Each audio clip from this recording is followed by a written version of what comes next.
छापा पड़वाना है तो ये संजय झा के घर पे छापा क्यों नहीं पड़ता है? इनको कहां से इतना प्रॉपर्टी, इतना पैसा कहां से आया? कोई देगा जवाब? नहीं देगा इस कुमार जी। तो आप समझ सकते हैं कि बेटी से आपके मुख्यमंत्री जी डर गए तो ये मुख्यमंत्री जी कितने कमजोर हो सकते हैं, कितने कार हो सकते हैं।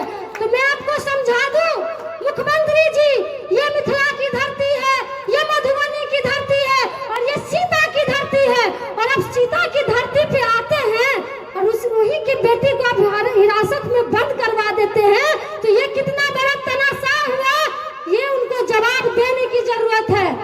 लेकिन जवाब देगा कौन? जवाब देगी यहाँ की जनता, जवाब देगी यहाँ की जनता। आपको पता होगा कि तेजस्वी यादव गरीब के लिए, युवाओं के लिए, शोषित वंचितों के लिए जिस तरह से काम कर रहे हैं, तो ये जो एनडीए की सरकार है उन पे लगी हुई है कभी ईडी की छापा तो कभी इनकम टैक्स की छापा। और ऐसा नहीं, उनसे जुड़े जो नेता है उन पे भी ये छापामारी करवा रहे हैं। कभी सुने हैं कि भाजपा के किसी नेता के घर पे ईडी का छापा पड़ा है? नहीं पड़ेगा, क्योंकि वो उनकी गुलामी करते हैं, वो उनकी चापलूसी करते हैं, उन पे छापा नहीं पड़ेगा। अरे छापा पड़वाना है तो ये संजय झा के घर पे छापा क्यों नहीं पड़ता है? इनको कहां से इतना प्रॉपर्टी, इतना पैसा कहां से आया? कोई देगा जवाब? नहीं देगा जवाब, क्योंकि ईडी, सीबीआई, इनकम टैक्स सब उन्हीं का है। मधुबनी जिला के जो डीएम है और जो एसपी है, अगर सही मायने में वो काम करते, इस बेटी को अरेस्ट करके जेल में नहीं बंद करते, वो नीतीश कुमार जी को खुश करने के लिए इस बेटी को बंद कर देते। बताइए तो, हम क्रिमिनल हैं, हम अपराधी हैं। 24 घंटा के अंदर में मेरे कॉल सीडीआर मेरा निकाला गया, मेरे से जितने लोग बात किए थे उन सभी को टॉर्चर किया गया, मेरे परिवार को टॉर्चर किया। हम क्या कर दिए थे? कोई क्राइम कर दिए थे क्या? बिना कोई क्राइम के, बिना कोई नोटिस के हमको 48 घंटा से ऊपर हमको बंद करके रखा गया। बताइए ये तानाशाह नहीं है तो क्या है? अरे नीतीश कुमार जी, आप तो बेटी की बात करते हैं ना कि बेटी बचाओ, बेटी पढ़ाओ, लेकिन बेटी पढ़ तो रही है, लेकिन बेटी बच कहाँ रही है? बेटी बच कहाँ रही है? आपको पता था नीतीश कुमार जी कि आप मधुबनी आइएगा और आपका विरोध तो जरूर होगा। और विरोध कौन करेगी? तो प्रिया राज करेगी।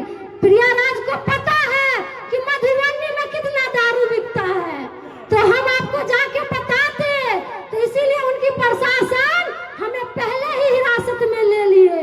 हमको पता है कि मधुबनी में भ्रष्टाचार कितना बढ़ गया है, तो हम उसका पोल खोलते।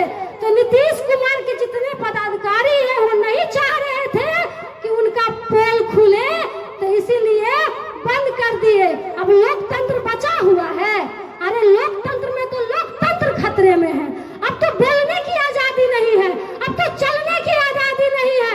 अगर आप बोलिएगा तो आपको जेल में बंद कर दिया जाएगा। तो नीतीश कुमार जी अब सुन लीजिए, अब वो दौर नहीं रहा कि आप हमें बोलने नहीं दीजिएगा और आप हमें चलने नहीं दीजिएगा। अब वो दौर आपका खत्म हो गया है और ये आज का दौर है। और आज के दौर में हम बोलेंगे भी और लड़ेंगे भी, और जो चीज आप हमें नहीं दीजिएगा वो छीन के भी ले लेंगे। ये आप समझ लीजिए, ये एक बेटी की ललकार है। तो मैं आप सभी से भी, मैं बहुत दूर से आई हूँ, हरलाखी से आई हूँ, 70 किलोमीटर दूर से आई हूँ, सिर्फ ये बात बताने के लिए कि ये जो सिस्टम है, ये सिस्टम पूरी तरह से करप्ट हो चुकी है। अगर यहाँ के लोग, यहाँ की जनता अगर जागरूक नहीं होती है तो आने वाला जो हमारा भविष्य होगा वो खत्म हो जाएगा।